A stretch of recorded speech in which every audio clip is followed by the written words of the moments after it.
தற்போதைய அண்மை தகவலாக பார்ப்பது தென்கிழக்கு வங்கக்கடல் பகுதியில் புதிய காற்றழுத்த தாழ்வு பகுதி உருவானதாக வானிலை ஆய்வு மையம் தற்போது அறிவிப்பு வெளியிட்டிருக்கிறது. அண்மை தகவலாக பார்த்து வருகிறோம். வங்கக்கடலில் உருவாகியிருக்கிறது புதிய காற்றழுத்த தாழ்வு பகுதி.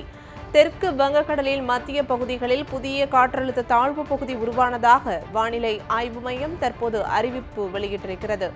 இது தொடர்பான மேலும் விவரங்களை தருவதற்காக எமது செய்தியாளர் மணிவண்ணன் தற்போது இணைப்பில் இருக்கிறார். வணக்கம் மணிவண்ணன், தற்போதைய வானிலை நிலவரம் என்னவாக இருக்கிறது? வணக்கம். வங்கக்கடல்ல தற்பொழுது ஒரு குறைந்த காற்றழுத்த தாழ்வு பகுதி என்பது உருவாகி இருக்கிறது. குறிப்பாக கடந்த சில தினங்களுக்கு முன்பு, குறிப்பாக 30ஆம் தேதி கரையை கடந்த ஃபிங்கல் புயலை வழித்தடத்தை பின்பற்றிய தற்பொழுது இந்த குறைந்த காற்றழுத்த தாழ்வு பகுதி என்பது உருவாகி இருக்கிறது. இந்திய பெருங்கடல் நிலநடுக்க கோடு அருகே இந்த நேற்று வளிமண்டல சுழற்சியாக நிலவி இன்று காலை 8:30 மணி அளவுல குறைந்த காற்றழுத்த தாழ்வு பகுதியாக வலுவடைந்திருக்கிறது. இது அடுத்த 24 மணி நேரத்திற்குள்ள ஆழ்ந்த காற்றழுத்த தாழ்வு பகுதியாக வலுவடையும் என்று இந்திய வானிலை ஆய்வு மையம் தெரிவித்திருக்கிறது. தொடர்ந்து இதனுடைய போக்கு என்பது கண்காணிக்கப்பட்டு வருகிறது. இது காற்றழுத்த தாழ்வு மண்டலமாகவும் மாறுவதற்கான ஒரு வாய்ப்பு என்பது இருக்கிறது. தற்பொழுது பாத்தீங்கன்னா ஒரு 1500 கிலோமீட்டர் தொலைவில் தமிழ்நாட்டின் நிலப்பரப்பிலிருந்து தற்பொழுது இந்த குறைந்த காற்றழுத்த தாழ்வு பகுதி என்பது மையம் கொண்டிருக்கிறது. இதன் காரணமாக இது தமிழ்நாட்டை நோக்கி, அதாவது இலங்கை நிலப்பரப்பை நோக்கி வரும் பொழுது தமிழ்நாட்டில் ஒரு 11, 12, 13 ஆகிய இந்த 3 நாட்கள் கனமழைக்கான வாய்ப்பு இருப்பதாக இந்திய வானிலை ஆய்வு மையம் தெரிவித்திருக்கிறது.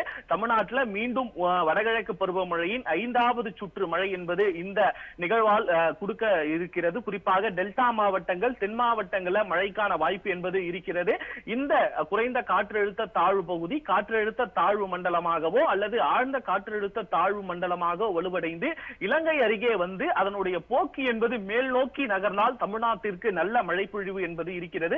ஒருவேளை குமரிக்கடல் அருகே அது அரபிக்கடலை நோக்கி செல்லும் என்றால் மீண்டும் அதே இடத்துல மையம் கொண்டு அடுத்து 18ஆம் தேதி வாக்குல வங்கக்கடல்ல ஒரு நிகழ்வு உருவாக இருக்கிறது. அதனுடன் இணைந்து இது மீண்டும் ஒரு பெரிய நிகழ்வாக மாறுவதற்கான வாய்ப்பு என்பதெல்லாம் வரும் காலங்களில் இருக்கிறது. ஆனால் தற்பொழுது உருவாகி இருக்கக்கூடிய இந்த குறைந்த காற்றழுத்த தாழ்வு பகுதி மேலும் வலுவடைந்து தமிழ்நாட்டிற்கு டெல்டா அல்லது தென் மாவட்டங்கள்ல நிறைய மழை பொழிவிற்கான கொடுப்பதற்கான வாய்ப்பு என்பது தற்பொழுது இருக்கிறது. தற்பொழுது நிலவரப்படி தமிழ்நாட்டிலிருந்து சுமார் 1450 கிலோமீட்டர் தொலைவில் இது மையம் கொண்டிருக்கிறது. வானிலை ஆய்வு மையம் தரப்பிலிருந்து ஒரு அறிவிப்பு என்பது வெளியிடப்பட்டிருக்கிறது. இதனுடைய போக்கு தொடர்ந்து கண்காணிக்கப்பட்டு வருகிறது. வானிலை ஆய்வு மையம் தொடர்பான அறிவிப்பை தற்போது பகிர்ந்தமைக்கு நன்றி மணிவண்ணன்.